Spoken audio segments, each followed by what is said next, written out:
Hello,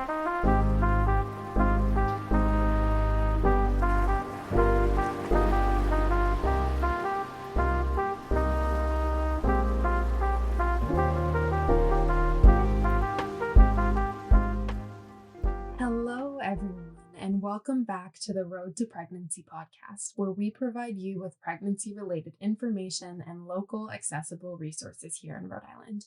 I'm one of your co-hosts, Ashley Houlihan. And I'm your other co host, Malia. Thank you for tuning in to today's episode.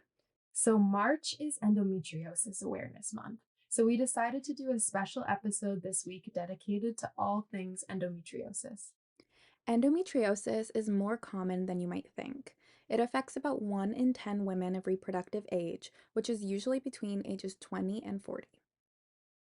Now, a lot of you may have heard the term endometriosis before, but what actually is it? So, the endometrium is the lining of the inside of your uterus. It's the part that's shed as period blood each month.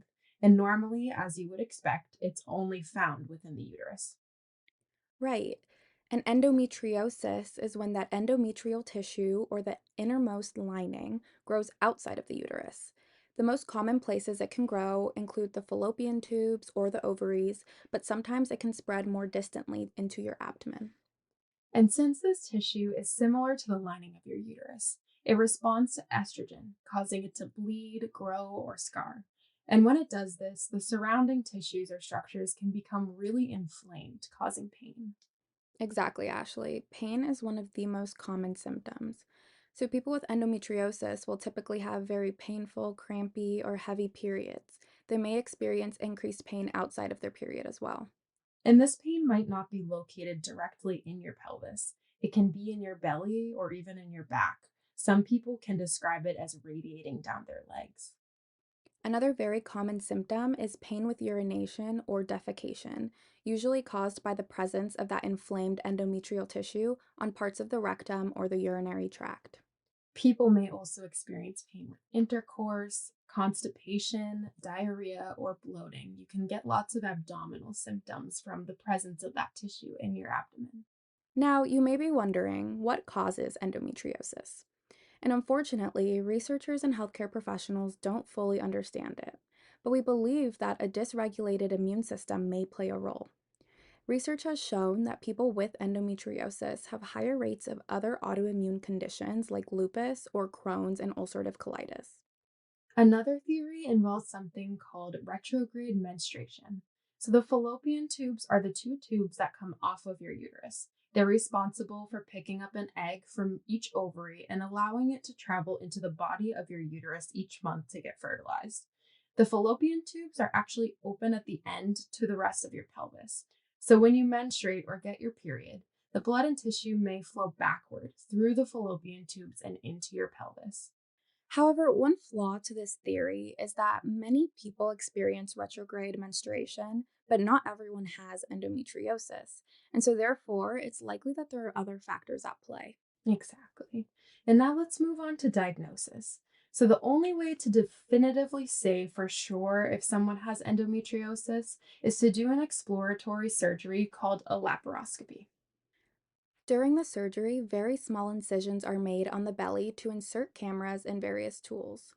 Surgeons will then biopsy anything suspicious looking to find out if it actually is endometrial tissue, and then the diagnosis of endometriosis can be made.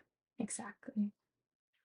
Alternatives to surgery include a transvaginal ultrasound or other imaging modalities, but these methods very frequently miss cases of endometriosis, which is why surgery is considered the gold standard.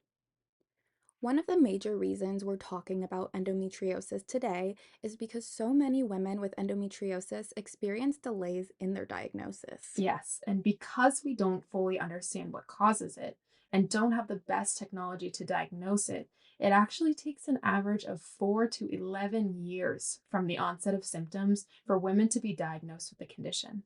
So most people aren't even diagnosed until their 30s or 40s. Yeah, and that can be very frustrating for a lot of patients who are experiencing these symptoms. And so that's why we want to help educate and empower you to advocate for yourself if you think you might have endometriosis. Right. The more we talk about it and advocate for research to be done, the better we can understand, diagnose, and treat this condition.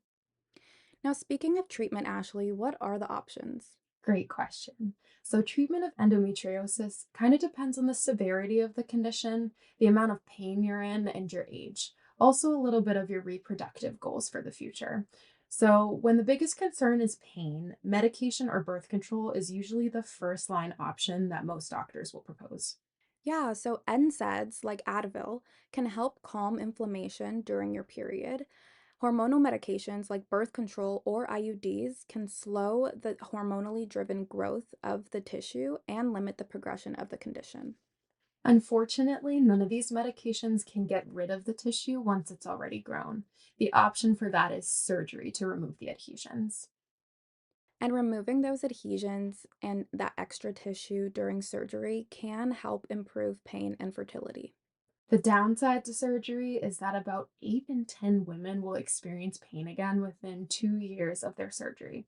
To avoid this, sometimes doctors will have their patients take birth control pills or get an IUD following the surgery, but we recognize this option is not ideal for people who are hoping to get pregnant. And sort of as a last resort, many women will opt for a hysterectomy if they're in a position in their life where they don't want to have kids anymore. That's sort of the best option of removing those organs in its entirety to prevent endometrial tissue from regrowing. Right. And as we've mentioned, endometriosis can impact fertility. Research shows that about 4 in 10 women with infertility actually have endometriosis. There's a few different proposed reasons as to why this is the case. One being the inflammation caused by the condition may cause direct harm to the sperm or the egg, and in more advanced conditions, the scar tissue can block the fallopian tubes or make it hard for an embryo to successfully implant in the uterus. In these cases, this is when your doctor may encourage you to think about surgery to remove the adhesions and improve fertility if indicated. And again, this is why it's so important to increase awareness of this condition so that if you're planning for pregnancy, you can manage your endometriosis earlier in its course. And continuing on with the theme, there's unfortunately limited research into how endometriosis affects actual pregnancy. Women with endometriosis may be at a higher risk of pregnancy or postpartum complications, but we need more investigation into how and why that is. Now, many women with endometriosis have safe and healthy pregnancies. If you have endometriosis, your team will work together to ensure the best possible care for you. We also wanted to acknowledge in this episode that endometriosis can have effects that extend far beyond physical symptoms. Many people experience anxiety, depression, or introversion due to years of dealing with that chronic pain. Yeah, and that pain may cause many people to miss work, skip out on social events, or have difficulty completing their daily activities. Some people may experience difficulties in their relationships or sex life, which can be due to the physical pain experienced during sex, fertility challenges, or mental health challenges, as mentioned before. If you think you may have endometriosis, advocate for yourself and discuss your symptoms with your primary care provider or your OBGYN. If you don't currently have a provider, you can get care through places like Women and Infants Hospital, Providence Community Health Center, or Thunder Mist Health Center. If you currently have endometriosis, you are not alone. There are numerous options to join support or advocacy groups. Exactly. Endometriosis Alliance is an online global support network that can help connect you with resources, expert professionals, and patient support groups. The Endometriosis Foundation of America is a great way to get involved nationally and to keep up to date with current news, advocacy efforts, and research.